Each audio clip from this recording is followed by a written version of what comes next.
All right, today we're tackling one of the weirdest and most brilliant openings in all of literature, Goethe's Faust. See, this masterpiece doesn't just start once, it actually starts twice, with two completely different introductions. So the big question is why? Why would an epic play like this need two separate kickoffs? What is Goethe trying to tell us before the story of Faust even gets going? Well, first up, you've got the prelude in the theater. It's this super down-to-earth argument about art versus entertainment. But then, bam, we're suddenly launched into the heavens for the prologue in heaven, where God and the devil are literally making a wager over a man's soul. Talk about a change of scenery. Two totally different scales, which sets up two totally different expectations. Okay, let's dig into that first prologue. We're keeping things on a very human scale for now. We're not in heaven, we're not in hell, we are backstage at a theater dealing with a very, very real-world problem. First, we meet the theater director. This guy is all about the bottom line. He's not thinking about creating timeless art, he's thinking about putting butts in seats. He wants a show that's packed with action, spectacle, whatever it takes to please the masses and, make some money. And on the complete opposite end of the spectrum, we have the poet. He's the pure idealist. He couldn't care less about the crowd. In fact, he kind of looks down on them. All he wants to do is create something truly meaningful, a work of art that's going to last forever. And trying to bridge the gap between these two is the actor. He's the performer. He gets both sides of the argument, but his real motivation is that immediate thrill. He lives for the roar of the crowd, the applause, that instant shot of fame you get from a great show. So you see what's happening here? It's this perfect three-way tug-of-war between profit, posterity, and fame. Goethe is basically pulling back the curtain and showing us the messy real-world arguments that happen behind the scenes of creating, well, the very play we're about to experience. And the resolution to their argument is just brilliant. The director, the pragmatist, gets the final say. He demands a story with the biggest scope imaginable. And this line he gives, wow, it's not just an instruction, it's a perfect one-sentence summary of Faust's entire journey. And it's a masterful transition to our next scene. So we leave the messy world of the theater behind and shoot straight up into the heavens for the second prologue. This is where the whole story gets reframed, elevating it from a play about a play to a cosmic test for all of humanity. The scene opens, and it's just majestic. You have the archangels singing, praising God's perfect creation. And then this beautiful harmony gets interrupted. Mephistopheles, the devil himself, strolls in, and he's there to complain.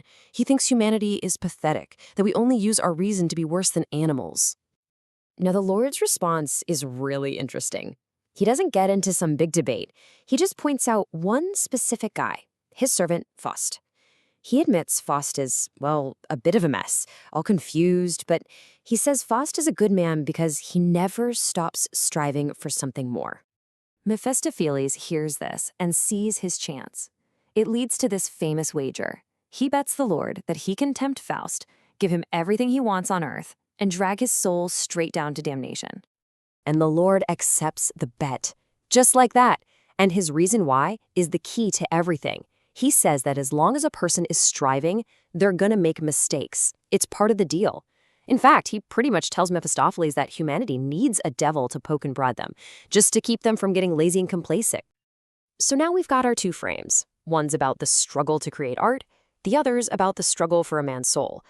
But what if we looked at all of this through a completely different, much more radical lens? Let's just set aside the classic ideas of good and evil for a second. Let's challenge that whole premise, because when you re-examine these characters and what drives them through a different filter, the story gets way, way more interesting. And to do that, we're going to use a key concept from the philosopher Friedrich Nietzsche, the will to power. Now, this isn't about dominating other people. It's about the fundamental drive inside all of us to overcome obstacles, to grow stronger, to achieve self-mastery. It's that engine pushing us to constantly evolve. So, with this new perspective, our characters totally transform. The director, he becomes what Nietzsche would call the last man. He represents a society that just wants comfort and easy amusement, a society that avoids struggle at all costs, and, in doing so, avoids any chance at real greatness. The poet doesn't get off much better. From this angle, his noble ideals are actually a sign of weakness, of decadence. He's stuck in the past, complaining about what's lost, instead of having the strength to create new values for a chaotic new world. And here is where things get really crazy. Mephistopheles, the devil, is no longer the villain. He is the catalyst. He's that spirit of negation, the necessary irritation that stops humanity from sinking into lazy stagnation. He creates the very challenges we need to overcome. And this reframes Faust completely. His endless, restless dissatisfaction is no longer a spiritual flaw. It is the very engine of his will to power. He embodies the potential for Nietzsche's overman, a human who embraces struggle and uses it to create his own meaning and reach a higher state of being. So this entire rereading leads us to a really powerful, maybe even unsettling idea, that maybe conflict, opposition, and the very things we call evil aren't just things to be avoided, but are actually essential for us to grow. When you look at it this way, even the Lord's words have a harder edge. He's not looking for passive, content followers. He seems to be saying that the danger and the messiness that come from striving and the mistakes that come with it are the whole point. And that's the ultimate takeaway here. The devil, whether it's some guy with horns or just our own self-doubt, is the force that says no. But that no can be an incredible tool. It can be the hammer that shatters our old, comfortable ideas and allows us to build something new, something stronger in their place. So we're left with this final, provocative thought to chew on. Goethe sets up this epic battle between good and evil. But maybe the real story is that we need the battle itself. What if the struggles we face, the very devils we wrestle with every day, are the most valuable and necessary part of being human?